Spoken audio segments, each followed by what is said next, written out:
Good evening to the students in Notre Dame Marble University. Here we are now in the part 2 of our topic, which is divided into 5 subtopics. The first one is about the threefold mission of a Christian family. Second, our role in building a family of Christ. Third, an evangelized and evangelizing family. Fourth, common good to common goal. And lastly, together we stand. Let me begin by discussing with you the first topic, the threefold mission of a Christian family. When you hear the word threefold mission, that phrase, what do you associate with that? I think all of you will think, if you have already your religion classes on the sacraments, you will think of that, you would associate that word with baptism. And you are correct. Why? Because during baptism, every Christian, every person receives the threefold mission of Christ. And what are those? Priestly, kingly, and prophetic mission. Now let us discuss the first one. What do you mean by a family partaking the priestly mission of Christ? The family is a sanctifying community. Kasi yung priestly mission is connected with our call to holiness. Unang-una, ang pamilya, ang bawat miyembro ng pamilya is called to holiness. That is our universal call. And so a family, as belonging to the church, is called to that priestly mission to sanctify one another. And that, of course, I mentioned earlier, that begins in baptism, that we share the divine life of God, that God in the person of Jesus became man, so that man would become like God. What a beautiful interchange of nature. And also marriage, another sacrament that somehow sanctifies the life of the man and woman when they agree, they give consent to live as husband and wife until the rest of their life. And so that sacrament of marriage all the more sanctifies family life. That's why dapat makasal talaga yung mga magulang, yung mga gustong maging pamilya. Dapat makasal, maka-receive ng sacrament of marriage in the church so that their union will become a sacrament, a real sacrament of God's union with His people. Now, a family is a place where Christ's presence must be realized and actualized in their day-to-day life. Yan po yun, yung prayer.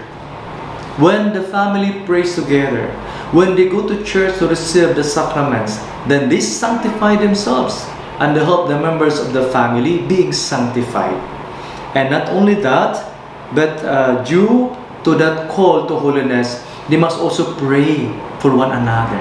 Iwan ko sa inyo, are you praying for one another? Nag-pray ba kayo palagi sa inyong mga magulang? Nag-pray ba kayo palagi sa inyong mga kapatid?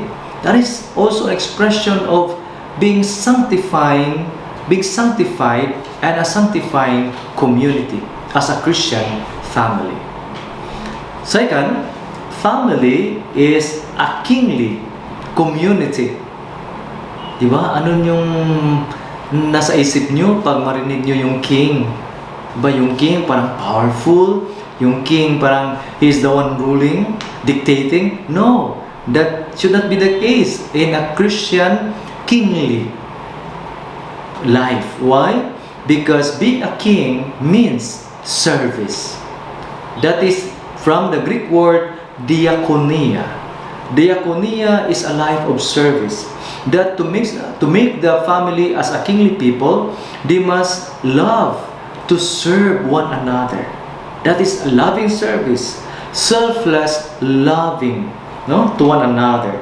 And in loving one another, we know that there's a saying, a beautiful saying that I believe all of you are familiar with. Charity begins at home. Yan. Pag andyan yung pagmahalan, if there is that loving service to one another, then that makes that family a real kingly community. And on top of that, as kingly community, it is also the duty of parents to really educate, to really teach the children the ways of God. That is the place where they must recognize the presence of God. It is the place where reciprocal loving must be experienced between husband and wife, and children to parents, and parents to children. So, yan po yung service. In Cebuano, pag-alaga. Third is family as a prophetic community. What do you understand by the word prophetic? So, prophet is not just a person who predicts the future, who foretells the future. No, that is not. A prophet of God is the one that is giving witness to the will of God. Yan po yung life of witnessing. Kaya nga, parents are the first witnesses of the faith to their children. When they bring the children to the church for baptism, that is witnessing of the faith. When they teach their children good values, and also the church virtues, the virtues of Christ, then that is also the way to become a prophet. When you teach one another what is true, what is good, that is witnessing. And that is why in that prophetic community, what is the movement there? It is a movement from I into we. In the part of the parents, that they are not close in their love to the two of them, but they become always extending. They are able to extend that love by rearing their children to become good Christians and good citizens of this land and future citizens in heaven. That is witnessing through their faith. And so parents must give witness to their children through their words and deeds what it means to be a believer, what it means to be a Christian, what it means to be a lover of Christ. Thank you. Second topic or subtopic in this part 2 is our role in building a family of Christ. So what a beautiful reminder that all of us belong to Christ. That our goal is to establish a beautiful relationship with one another so that we become worthy of that identity as children of God and brothers and sisters of Christ. And so, how can we make this a reality that the family is building a family of Christ? First, as regards the duty of spouses to one another, it is taken from Ephesians chapter 5, verses 28 to 32. And it said here, wives must be submissive to the husband. And it doesn't end there. Why? Because St. Paul continues, husbands, love your wife as Christ loves His church. Wow! So, to build a family of Christ is founded on that what we call reciprocal loving, mutual loving of the husband and wife. And St. John Paul II mentioned that in Familiaris Consortio, the total giving and receiving of the soul between husband and wife. Second, under this topic, building a family of Christ, is the role of parents towards the children. You know, parents are stewards of the life of their children. And as stewards, they're the first educators. They're the first transmitters of faith to their children. And they must be the first one to inculcate good values, the values of love, respect, and justice to their children. And on top of that, also, it is the duty of parents, according to the document of the church, to really teach their children on matters of sexuality. Diba, ang iba sa atin siguro, nalaman nila ang mga bagay-bagay about sexuality from their barkadas, from their peers, from the social media, and sometimes it is a distorted concept of sexuality. And so parents must be empowered to be able to transmit the gospel of life and the gospel about human sexuality as a gift from God to every member of the family. The beauty of that as part of God's plan for each one of us. Third, the duties of children towards parents. You know, in 10 commandments, among the 10 commandments, it is only the 4th commandment that has a promise attached to it. What is the promise? According to the Bible, honor your father and mother. And then, there's a promise so that you'll have long life on earth. Wow! What a beautiful reminder that as children, it is our first duty to honor our parents because we owe our life to them. God created us through our parents. And not only that, we must also obey our parents except very rare case. If parents would command something that is evil, then you have the moral responsibility not to follow it if it is for evil. But I think all parents naman, lahat ng mga magulang, when they command, when they say something to the children, it would be always the good thing. It would always be for the good. Fourth, the duties of children towards one another. You know, the 4th commandment, honor your father and mother, the extension of that is loving the siblings. Love your brothers and sisters. Sometimes there's what we call siblings rivalry in the family. Minsan that creates tension in the family life. Instead of becoming a united family, nagka-problema because of siblings rivalry. There should not be a case like that. Why? Because in the family, the siblings, yung magkakapatid, dapat they are helping one another. Because charity begins at home. So that honoring of our parents is extended in the way we treat our brothers and sisters in the family. Finally, the 5th topic under this building a family of Christ is our duty towards extended members of the family. Yan po yung mga lolo, lula natin, siguro nakatira sa bahay, yung mga uncle, mga aunties nyo, siguro pamangkin, siguro relatives na nakitira sa inyo, you extend that love, that care. Why?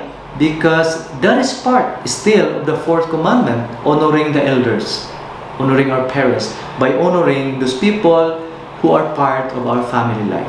And finally, it's not just about relatives, but our duty as well to love and care the other members of the society. Yung mga kapitbahay natin, na instead na we backbite them, we talk evil against them, we must also pray and help them in times of need. Thank you so much. We now proceed to the 3rd topic under this part 2, an evangelizing family. When you hear the word evangelize or evangelization, what comes into your mind? Maybe you associate that with someone preaching. Maybe you associate that with priests, pope, bishops. That is, of course, part of that, but that is not only about it. Why? evangelization is about encounter with Christ. When we allow the presence of God to penetrate our soul and our heart, when we allow God to transform our person, when we allow Jesus Christ to make us a holy person, that is evangelization. Allowing our heart to be penetrated by the presence of God. And that's why family must be first evangelized. Ano ibig sabihin yan? Na according to the saying, nemo dat quod non habet. That is in Latin, translated in English as, we cannot give what we do not have. A family, to become evangelizing family, must be first evangelized. Meaning to say, the family must be penetrated by the presence of God. Paano mo masabi na na-penetrate na ang pamilya sa presensya ni Kristo? Pag-andiyan ang pagkakaisa. Pag-andiyan ang pagmahalan sa isa't isa. If there is that joy of helping one another as a family, no? And then there is that bond, there is that spiritual communion when they pray together. So that is being evangelized. And if the family is evangelized by the presence of God, they are transformed, they become model family. Now, they can evangelize other families by the witness of their family life, allowing Jesus to transform their life as a Christian family. And that is why, to become evangelized, an evangelizing family entails that there must be the spirit of sharing in the family, the spirit of solidarity with other families. Na yung pamilya, you are just thinking of yourself. You're blessed by God as a family. Now it's your turn to share that blessing to others. And so that is evangelizing. And you know, there are many, perhaps some of your family, some of you who are here, you're involved in the church life. Like for example, your parents are maybe ministers, catechists, and you are also part of the choir members in the church, altar servers, maybe part of other organizations of the church. That is actually evangelizing na. How beautiful it is pag yung buong pamilya, yung family nyo, ay andoon sa church, nagsuserve during Sundays. That is a powerful witnessing and evangelization to other families na hindi nakialam sa buhay ng simbahan. And that is why, that is part of that. Evangelizing families by living our faith, by living our identity as followers of Jesus. And finally, as evangelizing family, we take part for the transformation of society.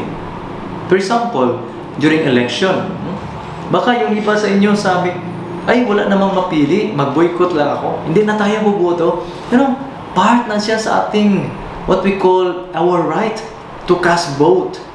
Part of our obligation.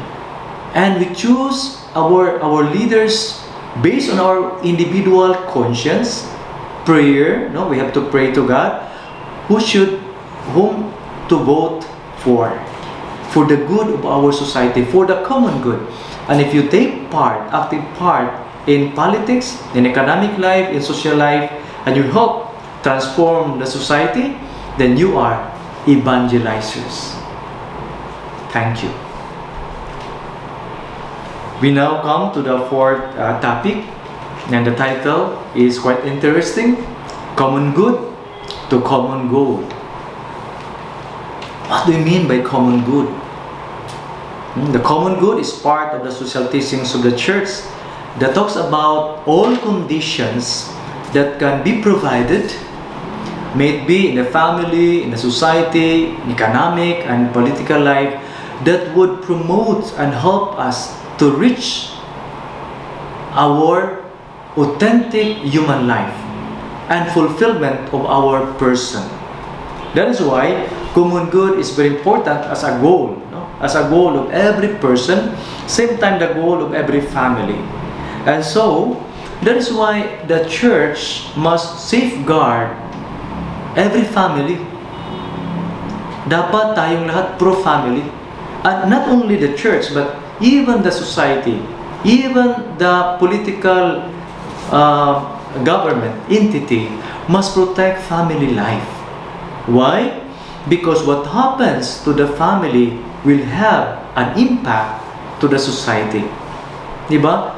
Sabi pa nila, kung anong klaseng pamilya kayo, yan din ang klaseng society meron kayo. If our family is well nourished and protected and fostered, and there is well developed family in terms of economic, political, social life, moral life, then and so with our society. Kaya nga importante na maprotektaan ang pamilya, and every also family must contribute something to promote the common good. So, society must support and strengthen marriage and family life, and we must also say something if there are policies that are anti-life. For example, kayo, no, mga kabataan, pag mayroong palisiya na example, abortion, pro-abortion, illegalize nila. Pag mayroong palisiya na pro-divorce, isn't that destroying families, or marriage and family in the process, and destroying life? So we must gather together for the common good and for the common goal, protecting family as the bosom of every society, as the first unit of the society. And that is why there is a principle of subsidiarity in the social teachings of the church. What is subsidiarity? From the Latin word subsidium, no, under and the help, the aid that must be provided. So the government must not interfere the affair of family, what they can do to themselves. For example, dapat kasi mahirap lang kayo, isa lang ang anak nyo. Kayo, medyo mayaman kayo, 5 anak nyo. Hindi ganon. Dapat the society must respect what the family can do to themselves, of course in reference to what God designs for them. And so, the family must be protected, the family rights must be safeguarded, and the domestic prosperity must be promoted. That is why there must be always that gathering of our resources together to promote the beauty and sanctity of marriage and family life. Thank you. Final topic under this part 2. Together we stand. Maybe you are familiar with the song, no? Divided, united we stand, divided we fall. And that is related to that. No, why? Because a family that is united, they can withstand whatever problems that may come along the way. And how to stabilize, how to strengthen family life. I would like to repeat what I have mentioned in the earlier topic that we have discussed. According to Blessed Patrick Peyton, Father Patrick Peyton, the family that prays together stays together. It is the prayer that can strengthen and sustain family life. It is the prayer in the family that can allow every member of the family to surmount down moments in their lives. You know, there is no such perfect relationship. There is no such perfect father, no perfect mother, no perfect daughter, no perfect son. But in the midst of these imperfections in family life, in the midst of struggles, if we are always united in prayer, then we can stand together. There is no problem too big that cannot be surmounted with the presence of God. And also, it's very important, in this together we stand, the important aspect of reconciliation. Pag may magkamali na isa sa inyo, isang membro ng pamilya, it's very important to say, I'm sorry. According to Pope Francis, there are 3 important magic words in the family life, in their day-to-day life. First, I'm sorry pag magkamali kayo. Second, please. Yung please, no, makisoyo. Pangatlo, thank you if a favor is done to you. Praying together during and before meals, and eating together That is also very important. Dapat yung bahay nyo ay hindi gagawin na parang boarding house. A house must be a home. No? There must be a time to eat together. Setting aside your cell phones and gadgets. That's the time to share life experiences during meal time. And then regular Bible sharing. That is a way to somehow solidify family relationship. To stand together. Reading and reflecting the Word of God can strengthen family values and family relationship. If possible, I would like to suggest organize family recollection. Kung mahirap ang retreat, recollection na lang, no? And that would also strengthen moral and spiritual values in the family life. And finally, please spend time together. Bonding moments. Maybe watching movies together, watching a film together, outing together. It doesn't need to be expensive. Simple lang na bonding. But that is very important. Why? To get to know one another as a family. Because I would like to end, according to the saying, you cannot love someone whom you do not know. Know your parents. Know your children. Know your brothers and sisters. Know one another. And in knowing, then you can love more the person.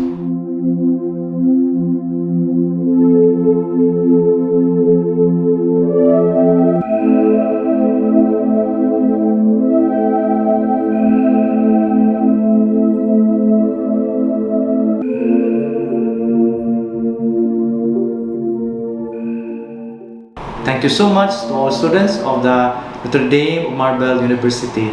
Good evening and God bless you all.